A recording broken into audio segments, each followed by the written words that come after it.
અમે બેસી રહ્યા છે ગોતા ફન બ્લાસ્ટ છે ત્યાં જોડે એક અંકલ આવીને અમને એટલા હેરાન કરે છે, આવીને પૂછે છે, અમે મકાઈ ખાતા હતા હું અને મારી ફ્રેન્ડ બંને, તો આવીને બે વખત એમને પૂછ્યું કે મકાઈ કેટલાની છે. અમને કીધું અમે અહીંયા મકાઈ વેચવા વાળા લાગીએ છીએ, અમે અહીંયા મકાઈ નથી વેચતા, મકાઈ આગળ વેચે છે, તમે ત્યાં જઈને પૂછો. તો એ અંકલ ત્યાં ગયા અને થોડી વારથી પાછા આવ્યા, પાછા આવીને પૂછે છે કે મકાઈના કેટલા છે. હા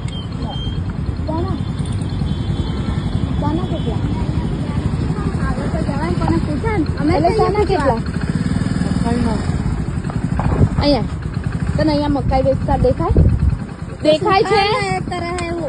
છે તને આંખો ફાડીને? શાનું લારી હે? અહીંયા 2 વખત તને કીધું ને કે અહીંયા મકાઈ નહીં મળતી.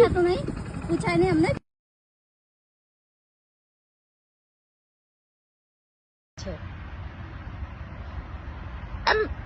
અમદાવાદમાં બી અમે સેફ નથી. આટલા પૂરા કપડા પહેરેલા છે એમાં બી છોકરીઓને હેરાન કરવાનું. અને ફૂલ ટલ્લી અહીંયા દારૂ બી મળે છે જોડે ફન બ્લાસ્ટ થી આગળ.